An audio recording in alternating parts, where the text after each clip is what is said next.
Good evening, everyone, and welcome to Clean Water Action's first nationwide virtual celebration. We're excited that you joined us tonight.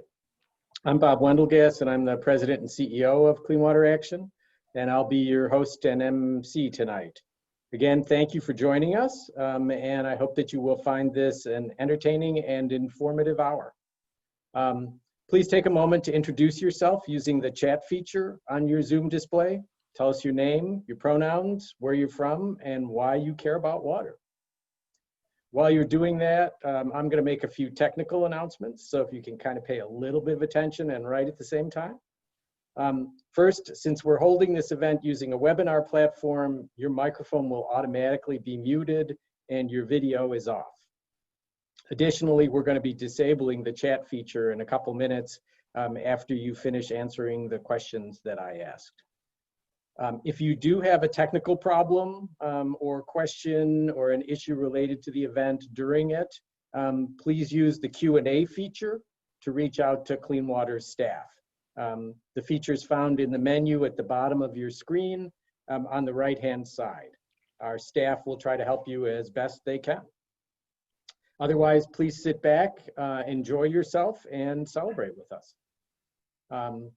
One other announcement before I start up with a few remarks, and that's just to say I would be remiss if I didn't thank the staff who put this event together.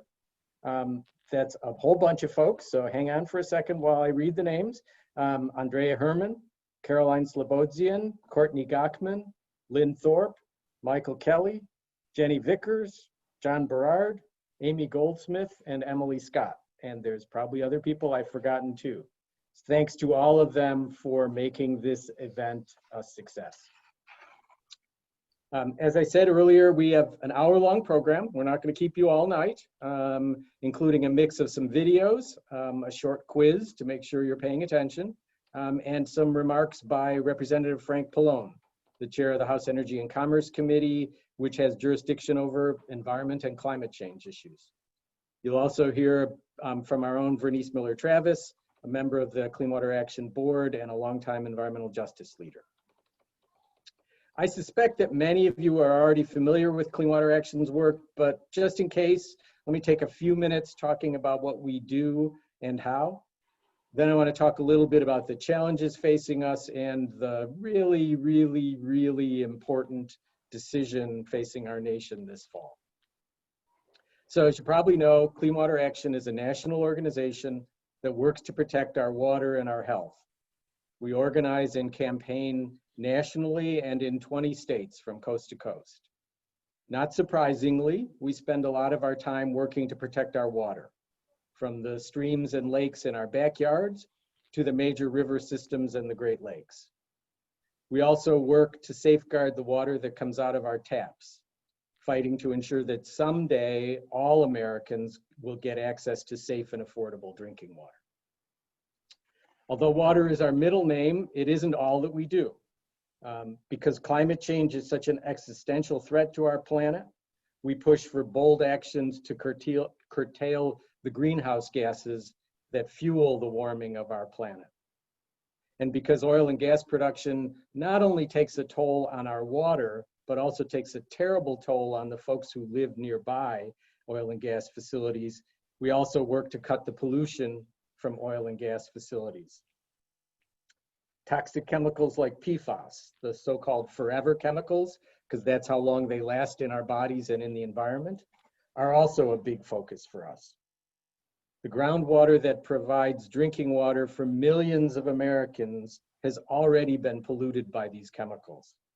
And unfortunately, that's not the only way the stuff gets into our bodies. The packaging that our food comes in can also be contaminated with these chemicals. Pizza boxes, French fry containers, the package for McDonald's Big Macs, all of them often contain PFAS chemicals, which can contaminate the food we eat. And lastly, let me quickly mention the plastic tsunami that threatens to engulf our lakes and our oceans. Chemical industry did an amazing public relations job in the middle of the 20th century, convincing us all to switch from reusable containers to single-use disposable plastic items. The result is that plastic is everywhere, from the wilds of the Arctic Circle to the deepest trenches in the ocean. And it's in our bodies too. By 2050, the plastic in the ocean could outweigh the fish. There are three threads that run through all of our work that I want to highlight quickly. First, people of color and low-income communities are most seriously harmed by all these environmental problems. Clean Water Action is committed to lifting up and supporting the issues raised by our environmental justice allies, and we have a long history of campaigning in and partnering with communities of color that we intend to grow further in the future. Second, in addition to our policy work, Clean Water Action builds strength in numbers. We reach out to people in their homes, we talk to them about the environment, and we get them engaged in making change happen. Until earlier this year, one of the ways we did that was knocking on people's doors. Unfortunately, haven't been able to do that for a number of months now, but we hope someday in the not too distant future to be able to get back out and do that again. And then thirdly, we also work to elect good people to office, from town councils to the White House. Outcomes aren't always what we'd like. A look back at the last 3 years, I think, will tell us all that. But that doesn't stop us from organizing in support of clean water candidates in every election. Because we know that elections have consequences, and if we want to protect people and protect our planet, we have to elect leaders who share that vision. The video you saw earlier lifted up a few of our national accomplishments. We were there 48 years ago when the Clean Water Act was passed. 2 years later, we helped lead the fight for the Safe Drinking Water Act. A few years later, we were part of the Super Drive for Superfund, pushing for a strong toxic cleanup law that would make polluters pay and let people know about pollution in their communities. I'm not going to go through all 4 decades of our work because we'd be here all night. But I do want to take just a couple minutes talking about some of our work over the past 10 years. During the Obama administration, we helped lead the fight for the Clean Water Rule, making sure that the small streams that are the backbone of our water systems are protected under the Clean Water Act. We got new standards, new safeguards enacted to ratchet down toxic pollution of our rivers, lakes, and streams, to reduce the discharge of chemicals like lead and mercury and arsenic into our water. And we fought to protect our water from coal ash, from nutrients, from huge hog farms, and from toxic flame retardants. Fast forward a few years to the Trump administration.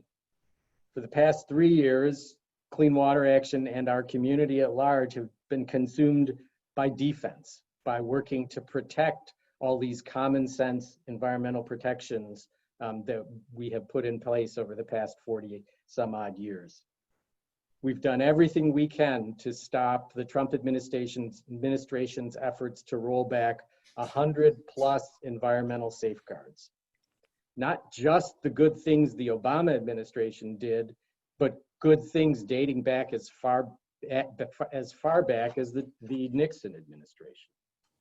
The Clean Water Rule, the Toxic Water Pollution Rule, the Coal Ash Rule, NEPA, the Paris Climate Accords, the Clean Power Plan, CAFE standards for cars, you name it, the Trump administration has attacked it. That's why earlier this year, along with 8 of our allies, we announced that Donald Trump has been the worst president for the environment in American history. Good news is that he wasn't always successful. Some of his attacks were stopped by the environmental community, some of his attacks were stopped in the court, and some were undone simply because the administration did such a bad job of proposing them. But unfortunately, as we all know, many of them have gone into effect and we are paying the price. All of which brings me to November 3rd. This is not just an ordinary election. In many ways, the future of our planet is really at stake. Michael Mann, one of the climate scientists, the premier climate scientists at Penn State University, has said that if Donald Trump gets reelected, it's game over for our climate. And unfortunately, he's right. We can't afford to wait another 4 years before we start dealing with climate change nationally. Our climate, our water, our health, and even our planet can't withstand another 4 years of Donald Trump's attacks. But it isn't just the environment at stake, it's our democracy too. The attacks by this president on our core democratic institutions, free elections, a free media, an independent judiciary, have just been constant and just absolutely alarming. And the fact that we are now having to plan for campaigns after Election Day to make sure that all votes are counted and that the will of the public in the election is honored is absolutely frightening to me. It's the most important election in my lifetime. And that's saying a lot because I lived through Richard Nixon and Ronald Reagan's terms. But we have a very clear choice and an opportunity to voice our opinion about what's been happening in our nation over the past 4 years. And that's why Clean Water Action has endorsed Joe Biden and Kamala Harris and is doing everything we can to help ensure they are elected. Unfortunately, we can't be out knocking on doors like we usually do, but we've doubled down on our calling and texting, making millions of calls, sending hundreds of thousands of texts and emails and postcards to our members and to other people who care about the environment. We're also fighting to elect good candidates to the US Senate to make sure that Mitch McConnell loses his job as majority leader. And because we know that state and local governments matter too, we've endorsed more than 200 candidates for state and local office. To make that happen, we need your help. So first off, presumably I don't need to say that to this group, but I'll say it anyhow. Please, please, please be sure to vote. Vote early if you're voting by mail, and make sure that anyone you know who cares about the environment votes too. Secondly, we're running phone banks every Tuesday night from 6 to 8 p.m. Eastern time, calling folks in Pennsylvania and working to make sure that Pennsylvania doesn't go for Trump this time. If you've got a few hours on a Tuesday evening, go to our website at www.cleanwater.org and you can sign up and we'll send you all the details. And thirdly, you can make a special gift if you are so inclined. Vernice Miller-Travis will give some details a little bit later, but we're hoping to make another 250,000 calls and texts in swing states by Election Day. Normally, that would be all we need to do. But because these aren't normal times, we also need to organize to make sure that votes get counted and that the results of the election are honored. It's a lot of work to do and it's made more difficult by the pandemic, but we can't afford not to do it. The future of our planet and the future of our democracy are at stake. Let me just close with a little reminiscence about 4 years ago. So you probably remember how depressing Trump's inauguration day was. I mean, how hopeless things seemed. But then the Women's March happened and millions of people came out to say, not in my name, and to fight back. Going to the march was a huge inspiration for me and gave me and many others the energy to fight back. And that's what millions of Americans did. They submitted comments to EPA. They wrote their congresspeople and senators. They visited their congresspeople and senators. Sometimes they picketed their congresspeople and senators. They came to demonstrations and rallies. They did whatever they could to fight back in the face of seemingly insurmountable odds. And through it all, they were organizing. They were bringing together friends and neighbors to build power and take action. That kind of community activism is what makes change happen. And that kind of activism is what will ultimately erase the legacy of Donald Trump. Let's make sure that the energy and activism of the past few years carries over through Election Day and beyond. Let's make sure Donald Trump is a one-term president. And then let's roll up our sleeves and make sure to work with the new administration, with Congressman Pallone, with the hopefully new leadership of the US Senate to really protect our waters and to finally take real action on climate change. So thank you all for joining us tonight, for your support and for all the great work that you all individually do. I'm honored to be with you all tonight, and I'm glad that you were able to join us. Thank you for your support and your involvement. So next up, it's my pleasure to introduce one of the great staff people who make the work we do possible. Amy Goldsmith has been the New Jersey State Director for Clean Water Action since 1992 and started work for us back in 1995 on that super drive for Superfund I mentioned. Let me just take a minute to brag on the New Jersey team because they've been doing some great work lately. A month ago, they and our environmental justice allies won passage of the strongest cumulative impacts bill in the nation that will protect environmental justice communities from being victimized over and over by polluting facilities. And then, just to top that, just recently in the past 2 weeks, they followed that by winning passage of the strongest plastic bag ban and styrofoam ban in the nation. So congratulations and welcome, Amy. Thank you very much. And I have the honor of introducing Congressman Frank Pallone, who's my former hometown congressman, but who still lives and represents our Long Branch office and the members in our great state of New Jersey in the 6th District. As Bob mentioned, he serves as chairman of a very powerful House Energy and Commerce Committee, and he's seeking his 16th term of office. And we want him to go back to Washington. Congressman Pallone has never wavered from his commitment to the environment and public health. He's always fought to stop ocean dumping, drilling, Superfund, protecting the Clean Water Act from being defunded and rolled back. And despite many odds and a pretty hostile political climate, Congressman Pallone has never shied away from a fight for clean water, air, and a healthy neighborhood. And this has repeatedly earned him 100% on our Clean Water Action National Scorecard. I would be remiss if I didn't also note that he has always been ready to stand in unity at a seaside press conference, despite bitter cold winds or blazing hot sun. We are glad to have him by our side. And so I'm very proud to introduce an environmental champion from the Garden State for the nation and a true friend to Clean Water Action, Congressman Frank Pallone. Thank you, Amy. And thank you for all that you do as our state director. I know Bob, I was listening, mentioned the recent passage of the ban on the plastic bags, which was certainly landmark.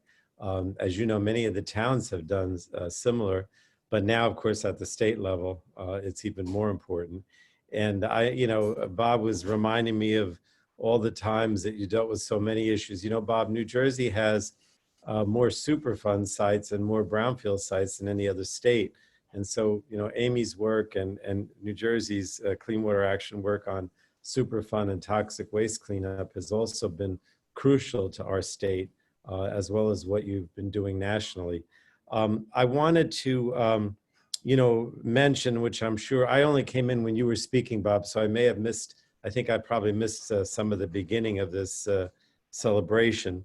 But I know it's the 48th anniversary of both Clean Water Action and the Federal Clean Water Act.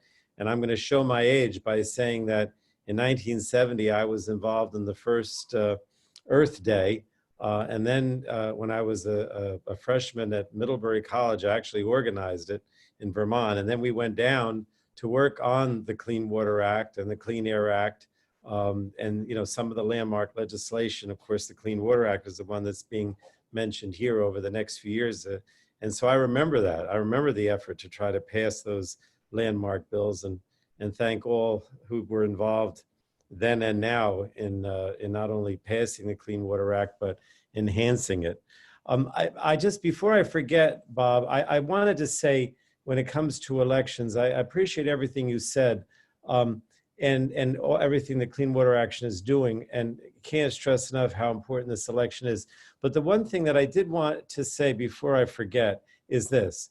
We know from our own polling and focus groups, both nationally as well as in my congressional district, that this is an election about getting people out. In other words, by now, most people have decided who they would vote for if they vote. But the problem that we have is we have to make sure that we have the energy on our side, the energy for those who go out and vote for Biden, Harris, and your other endorsed candidates.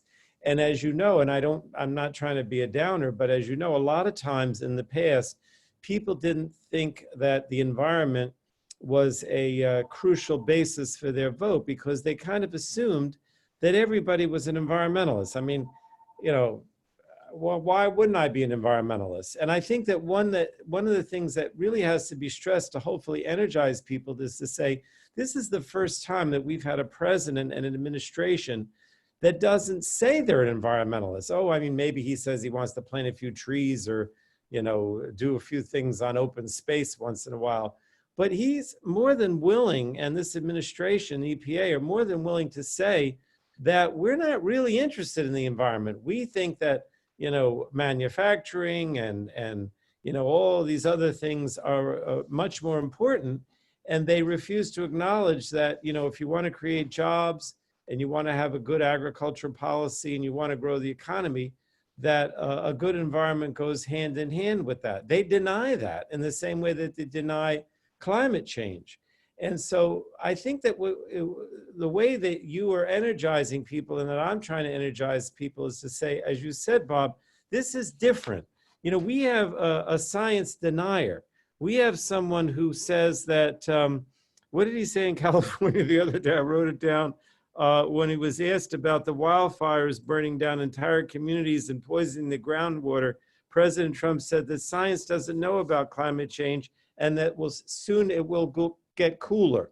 Like he says, so don't worry about COVID because, you know, it's over. It'll just, everybody will, you know, herd mentality and, you know, everybody will have it and then we'll be fine, you know, and the climate's going to get cooler. So it's a very different phenomenon. And somehow, and I know you're doing it, we have to get across to people that, okay, we know you want to vote environment. We know that you want to vote for Biden. You don't like Trump, but you have to vote.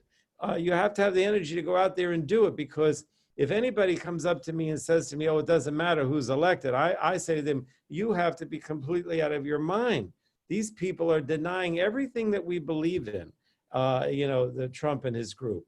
And so I just want to stress that because, you know, it's so close to the election and you basically made the same point, Bob, but I want to stress it again.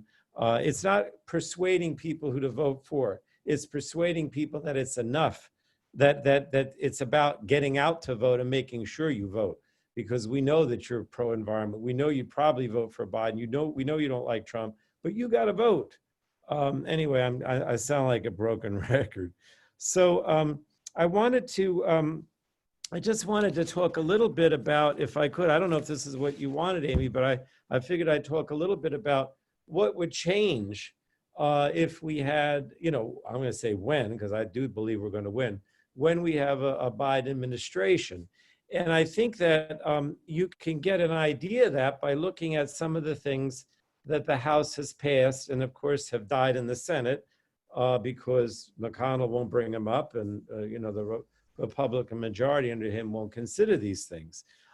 So first is the HEROES Act. The HEROES Act, of course, is the COVID continuation bill, very much like the CARES Act that was getting us through the first COVID period of March, April, May, but then most of that money ran out. And so the HEROES Act has been passed and repassed by the House in an attempt to move forward and deal with COVID and basically crush it over the next, you know, over the next 6 months, if possible. And the problem is that this administration doesn't want to nationalize the issue. They want each state to do their thing. So if you look at the HEROES Act, it basically nationalizes our response to COVID to crush the virus. But there are three things that I wanted to mention that are in the bill that directly relate to some of the things that I heard Bob talk about. And one is that, we specifically say that during the emergency, there's no water, gas, electricity, and utility shutoffs. And we create a multi-billion-dollar fund for new water utility assistance because of the fact that so many people can't afford to pay their water bill. So no shutoffs, and we help you if you're low income or if you lost your job and paying your water bill. And then we have a whole grant program in the HEROES Act to support air pollution reductions in environmental justice communities and water as well, to specifically address environmental justice communities with grants. And I know that Bob stressed that in what he, as I was listening to some of his comments.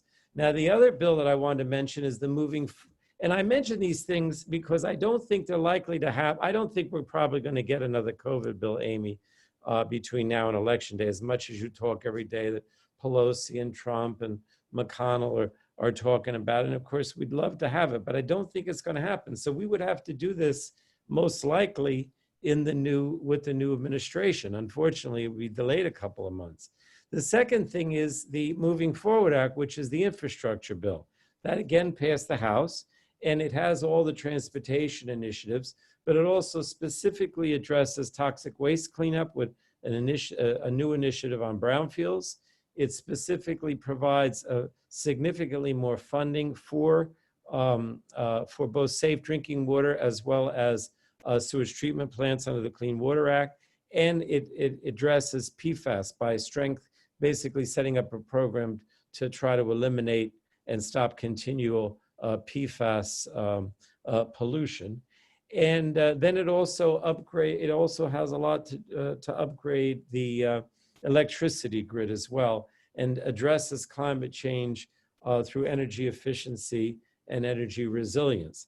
Now, it doesn't mention the Superfund Act, but I know that was mentioned by Bob or Amy earlier, and understand that we are determined that in the new Congress with Biden, that we would reauthorize the Superfund bill. I mean, we act, everyone acts like the Superfund still exists, but it doesn't. There's no money in the Superfund program anymore.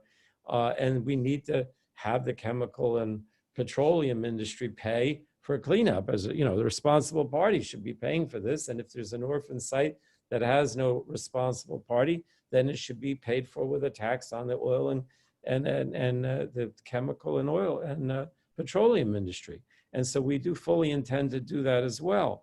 And everything that I'm saying is, I use the House bills as an example, but these are in the Democratic platform. These are part of Joe Biden's platform as well. And then, of course, the other thing I wanted to mention too is climate change, right? Of course, the president denies it. Most Republicans go along with his message and say it's not human induced, but we fully intend to make a priority of doing a comprehensive climate change bill. And that, of course, well, if you want to look for an idea there as to what we would do, you can look to our committee's draft Clean Futures Act, which basically, a comprehensive climate bill that addresses not only the electricity sector and phasing out fossil fuels and encouraging renewables, but also in every sector, manufacturing, industrial, transportation, in terms of fuel efficiency and bringing back and making even more stringent the fuel efficiency standards that President Trump has tried to eliminate or downgrade, as well as addressing, electric cars and trying to establish a nationwide program for electric cars and charging stations. So I mention those because I want to not only encourage people, as you have and do so successfully, to go out and vote to get rid of Donald Trump and to have a Democratic Senate, but also, give you a vision, if you will, of what would happen. Now, of course, what I haven't mentioned, which I guess is obvious, but nothing's obvious, is the fact that you have an EPA under Trump that just doesn't enforce the law. It reinterprets the law in a way that weakens the law, and that, of course, we would seek to totally turn around. We've obviously had a lot of oversight in the Energy and Commerce Committee on a lot of these issues and tried to hold the Trump administration's feet to the fire. But as Bob said, that's only been partially successful. As you said, Bob, sometimes they announce, that they're going to do things that they don't even do. Other times they announce it and don't follow through on the enforcement, or other times you have to sue them, and you win. But the bottom line is that when it comes to enforcement, they are just, regardless of whether they try to weaken the law, they don't enforce the law, and they acknowledge that they don't enforce the law, and they often use the COVID emergency as a rationale for saying that we don't have to do it because we've got COVID, and so we can weaken everything and we don't have to enforce anything. And obviously we would, totally turn that around with a Biden administration. So I just wanted to say all that, but I want to go back, Amy, to what I said in the beginning. Keep in mind that you're going to, maybe I don't have to say it, but I'll say it anyway. There are a lot of people out there who are going to say, of course I don't like Trump. Of course I'm going to vote for Biden. Of course I understand that, they've done all these bad things on environmental issues and clean water issues, but they say, well, why should I vote? Or, maybe even they say, well, he's going to, I'm in New Jersey. New Jersey's going to end up voting for Trump anyway. Don't believe any of that, okay? You've got to vote. And I'm not talking to you because there's anybody on this call that's not going to vote. I'm trying to develop the message that you would use over the next 3 weeks when you go out on the hustings. So thanks again. Thank you, Amy. Thank you, Bob. Thank you very much, Congressman Pallone. It's always a pleasure to see you. It is always great to work with you. Appreciate your leadership in the Energy and Commerce Committee and look forward to working with you in the coming session to really finally take some real action to deal with climate change. So thanks for coming tonight, thanks for joining us tonight, and thanks for all your leadership in Washington. Okay, next up, a slight change of pace, we have a couple videos for you. The first one features a couple of our staff talking about the work that they do. The two people in the video are Jennifer Peters, who is our National Water Program Director, and the second person is Andrew Grinberg, who's our National Campaigns Special Project Manager. Hi, I'm Jennifer Peters and I'm the National Water Programs Director at Clean Water Action. We advocate to hold industries accountable for their pollution with an emphasis on stopping water pollution that puts human health at risk because it threatens a community's drinking water. And a big threat to drinking water that we're concerned about right now is toxic PFAS, which are a class of over 5,000 human-made chemicals that are toxic even in very low concentrations. And these PFAS are used in products ranging from firefighting foam to cookware to food packaging to stain and water resistant clothing. These forever chemicals are highly persistent and mobile in the environment, which means they can bioaccumulate in food chains and travel unchanged throughout streams and rivers and water bodies, including our drinking water sources. PFAS are linked to a variety of serious health problems, including immune system harm and cancer. Despite these risks, there are no federal regulations to control these chemicals in surface water or drinking water, but we're working hard to change that. We advocate to ensure that federal and state officials are using all available tools under the Clean Water Act, which is our nation's primary water quality protection law, to ensure that PFAS are not getting into people's drinking water. And we're also fighting for a future where these chemicals are no longer allowed to be dumped into our water and environment in the first place. Over the past 4 years, much of our work has focused on defending the Clean Water Act. Public participation is at the heart of the act, but too often the communities most impacted by harmful pollution are not at the table when water policy decisions are being made. This also needs to change, and in the coming year, much of our work will focus on exposing inequities in Clean Water Act programs. We must work to ensure water policy decisions are protecting the most impacted and vulnerable communities and not just shifting the burden of pollution from one community to another. We can't do any of this vital work without support from members like you. Thank you. Hi there. My name is Andrew Grinberg. I've worked for Clean Water Action since 2006. I'm the National Campaign Special Projects Manager based here in Washington, D.C. While I work across a number of federal water issues, much of my time is spent dealing with policies that regulate the upstream oil and gas industry. Over the last decade or so of research and advocacy in our states and at the federal level, we've found that activities essential to oil and gas production cannot be conducted without regulatory and legislative loopholes that put our water at risk. Wastewater disposal, injection wells, surface water discharge of produced water, that's oil and gas wastewater, hydraulic fracturing or fracking, and enhanced oil recovery are all core to the industry's survival and future growth model, yet they all threaten our water quality. Being able to cheaply manage and exploit our water resources has been an important strategy for the industry for more than a century. Water pollution from oil and gas production long predate the current administration, but the end of this worst presidential administration for the environment in modern history presents an opportunity to change course and take proactive steps to rein in polluting oil and gas activities as we simultaneously work to transition away from fossil fuels. In anticipation of new opportunities at the federal and state levels, we're currently working to compile a roadmap for reforming how our two primary water laws, the Clean Water Act and Safe Drinking Water Act, can stop the most polluting oil and gas activities.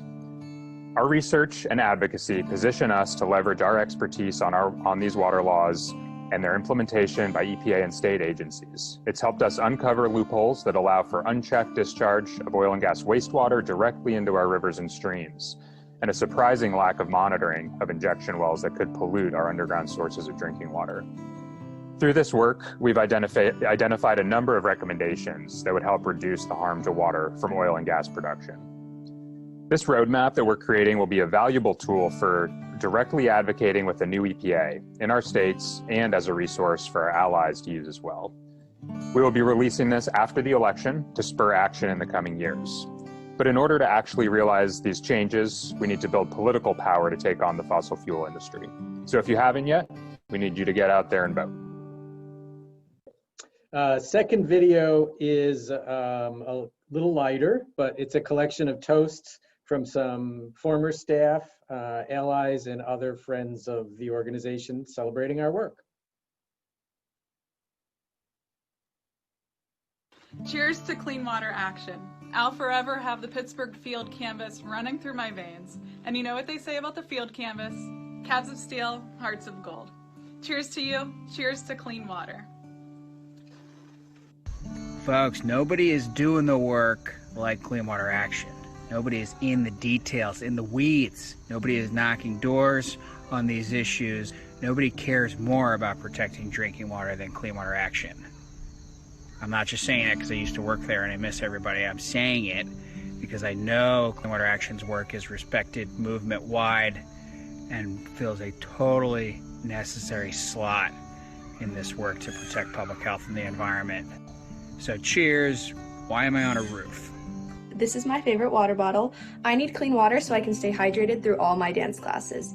Cheers to Clean Water Action. As a proud supporter and board member of this phenomenal organization, I would like to take the opportunity to toast a true champion for clean water, environmental justice, and a healthy environment who has been fighting for affordable and safe water for the community for over 2 decades. So here's to you, Clean Water Action. Keep on fighting the good fight. Salute. I love Clean Water Action. I've been with them for 15 years. We fight for clean water for everyone, clean air for everyone, for our children, for future generations. And we've never taken a penny of money from polluters and never will. Stand by that pledge. Hi, State Representative Joe Hohenstein, and I'm just here to say thank you to Clean Water Action for having given me some of the basic skills that I always use, still today, in my political organizing. When I was door-to-door canvasser, we had 5 basic skills. Eye contact, keep it short and simple, control your conversation with your clipboard, or make sure you know where the conversation's going. Ask for something specific. When we were canvassing, it was always asking for checks in specific amounts. And finally, have confidence. know that you are part of something bigger and better, and working with people who have alive eyes, alive heads, and alive hearts, and they know that we need to keep the work going to have a cleaner and safer environment. That's why I'm always going to support Clean Water Action. Thank you all. Take care. Cheers to Clean Water Action and their tireless efforts to keep our water clean and our environment protected. I'm proud to be an intern for this amazing organization and a part of the fight against climate change. I had the privilege to serve at Clean Water Action as an environmental fellow from the University of Michigan in the summer of 2019. I was deeply impressed by their welcoming and inclusive environment and their deep commitment to rigorous research in order to protect clean water. Hey, Clean Water, here's to you and the awesome grassroots organizing work that you do, lifting up the voices of people all across the United States. So yeah, keep making those calls, and soon we'll be back on the doors. Cheers. Hi everybody, this is Crystal Duncan from 7th Generation in Burlington, Vermont.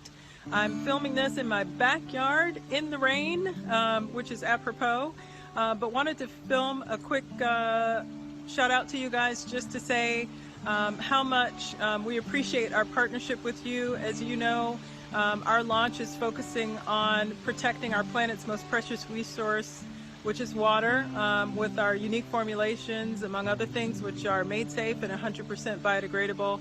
And your partnership and working with you guys is a big part of that commitment to the health of our planet's water for the next 7 generations. In fact, as you know, 25 cents of every purchase goes to support Clean Water Action and all the amazing work that you guys do out there every single day. We thank you so much for who you are and what you do, and we couldn't do it without like-minded partners like you in business as a force for good. So thank you so much, and hopefully one day soon we'll see each other live and in person. But until then, take care. Bye-bye. Have a great meeting.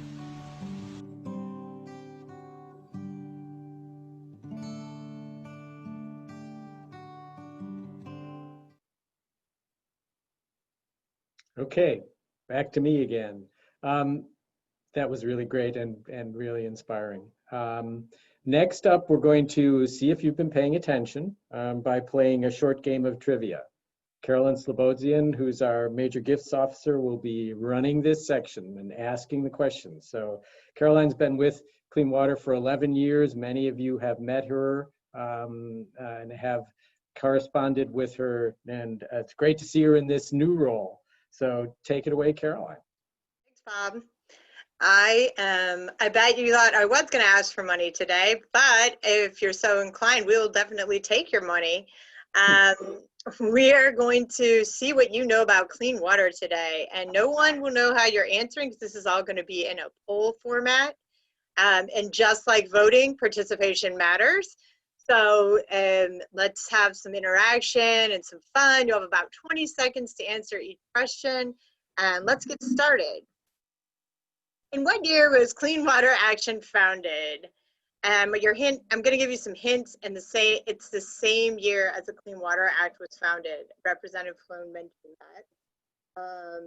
Also, it's the same year Watergate was going on. Munich Olympic terrorist attacks happened, the anti-ballistic missile treaty, and the space shuttle program was introduced. So let's see how you all did. The answer is 1972. Great job, 92%. How many environmental and health protections has the Trump administration tried to roll back or weaken?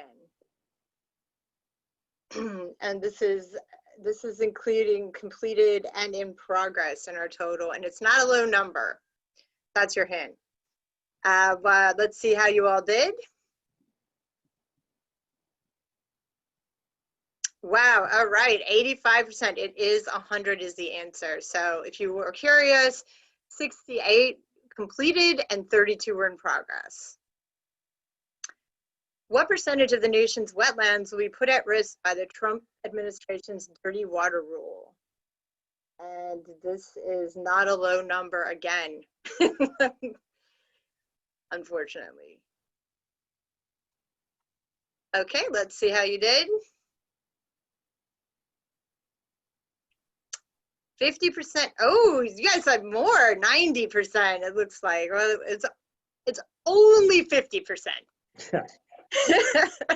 Our next questions are, what are the priorities for clean water action in 2020? This I'm not giving you any hints on because this would be giving it away, I think. But I believe Bob has touched on several of these today. Oh, gee, did I just give it away? Right. Let's see. Let's see how you did. All of the above. All right, 95%. What year did the Safe Drinking Water Act first pass U.S. Congress? And your hint here is it is the same year the 55-mile-per-hour speed limit was imposed to preserve gas mileage. Nixon resigned as U.S. president, and Rumble in the Jungle happened, and Stephen King published his debut novel, Carrie. So let's see how you did. 1974. All right, still high numbers. Good job, guys. How many lead service lines remain in the U.S.? And then, yep. This is a range. So let's see how you guys did. It's 6 to 10. Yeah, all right, sorry. We changed, so anyone who answered 6 to 9 million, technically your answer, we're gonna say you were right. It's actually 6 to 10 million per EPA guideline. What does EOR stand for? And I'm not giving you a hint because last time I gave people a hint when we were practicing, I kind of gave it away. So. Yep. So we're gonna just let you answer and let's see how you did.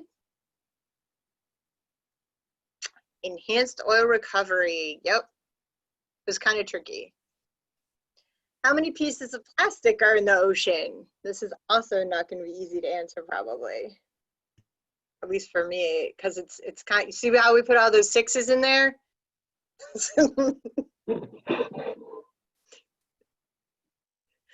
Let's see how you did. 6 trillion. Yep. So 46% got that one right. All right. How many years has Clean Water Action's field program been mobilizing people on the ground? Your hint here is it's shorter than the amount of time we were founded. So we have a lot of staff and former staff on here. Let's see what you know. Let's see how you did. 44, yeah, all right, 57%. All right, 44 years is the answer, and that is a picture of our canvas. How many voters in battleground states decided the 2016 presidential outcome?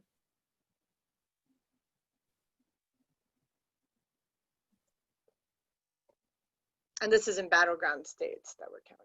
So let's see how you did. Rounded up to 80,000, 68%. That's awesome. Good job.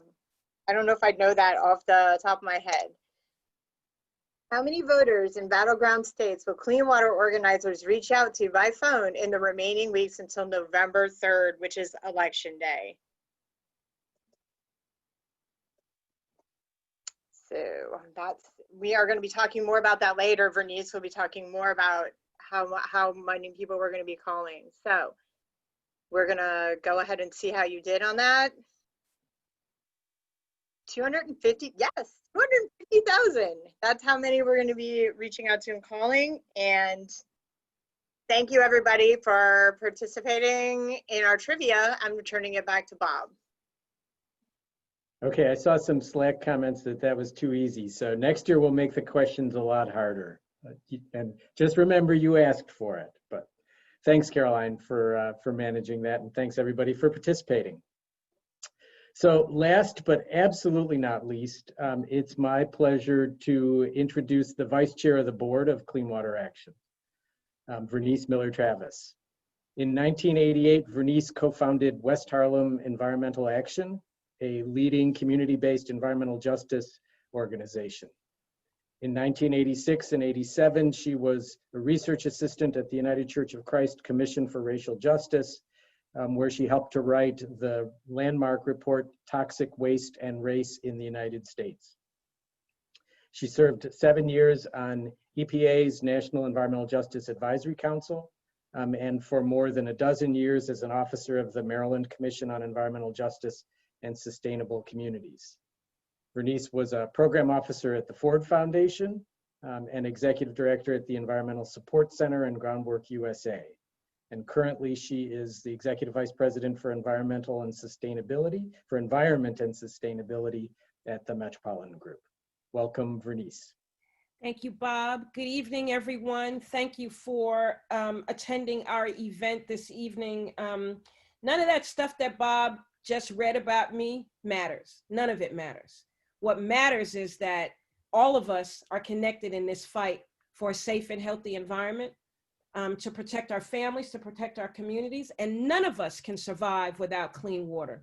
And so as a board member and as a vice chair of the Board of Clean Water Action, I just want to say how proud I am to be associated with this organization that has existed for these many years, fighting every step of the way to ensure that the Clean Water Act is enforced, that we lift up every aspect of it, and that we work with local communities to address their issues around water access, and so many other things. We don't just work on clean water, though our name is Clean Water. So let me ask you a couple questions. Did you know that Clean Water Action has a team of experienced organizers reaching out to 450,000 targeted voters in swing states for the presidential election and key federal and state legislative races in the final 3 weeks of the election season? Did you know that? But we need to raise an additional $100,000 to keep those organizers calling and texting for the remaining just shy of 3 weeks, when most voters will be casting their ballots. Right now, we have the opportunity to have every gift match. We have a $20,000 match offered by 2 of our donors. A special gift tonight towards this final push will go twice as far. So any resources, any donation that you make to us tonight will be matched. So we'll get twice as much. Clean Water Action's team of organizers has been calling and texting our members and the general public for months now, helping people sign up to vote by mail and polling and persuading members about the presidential race. Because nobody's paying attention, right? Our organizers can make 1,200 attempts by phone and 1,000 attempts per day when texting. The days remaining through Election Day, we anticipate making an additional 250,000 phone attempts and sending 125,000 texts to voters in battleground states, urging them to vote for the Biden-Harris ticket and other candidates endorsed by Clean Water Action. Our target states for the calling and texting prior to Election Day are Pennsylvania and Michigan, 2 swing states which are critical to defeating President Trump. Vice President Biden is leading in both states, but margins are slim in both. And current polls in both states look much the same as the polls from 2016, which showed Hillary Clinton in the lead. And you know what happened then. We need your help to stop the rollbacks by electing pro-environmental candidates into office. Gifts, any amount up to $20,000 today towards this final push will be matched. You can donate at cleanwater.org/donate-2020. That's cleanwater.org/donate-2020.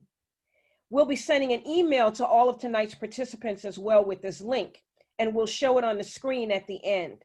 But please support our extraordinary organizers who are making these calls. Normally, they would be out in the streets, knocking on doors, doing events, right? But because of this COVID moment, they can't do that. So they've switched their energy to the phones and text. We've always had a phone canvas, but now we're doing an even bigger phone canvas because this election is so, so, so important. And so if you can give resources tonight, we would greatly appreciate it. We promise you every dime will go to support this work, to get this vote out, and to get the kind of people we need in office who will fight for clean water, fight for our lives, and do everything to ensure that every community has access to clean and safe water. Thank you. Bob, I'm going to turn it back to you. Thank you, Vernice, and thank you for those words. I just learned an interesting statistic today when I was in a meeting. So far, just in Pennsylvania, we've made 1.7 million calls in the past couple months to our members and to friends of the environment, encouraging them to sign up for vote by mail, polling them about the presidential race and about other down ballot races. So like Vernice said, we've got lots more that we want to do, and you can see the address on the screen to make an additional contribution. So that concludes tonight's event. We said we were going to be done in an hour, and we're just about going to exactly be on time. I want to say thank you to our speakers, to Vernice, to Congressman Pallone, to Amy Goldsmith, and again, to all of the people who helped put this event together. I want to say thank you to the people who sponsored this event. You can see their names on the screen at the moment. We appreciate their support for the event and for the work that we do. I want to thank all of you for joining us tonight and urge you to stay in touch. There are a bunch of resources on your screen, our podcast, our blog, social media. Please use our website. And we just published a scorecard earlier this year looking at how federal elected officials have voted on the environment. So please take advantage of all those resources and please stay connected with us. And absolutely positively, as it says at the bottom of the screen, don't forget to vote. So thank you very much for joining us tonight. Thank you for all you do. Thank you for your support for a clean and healthy environment.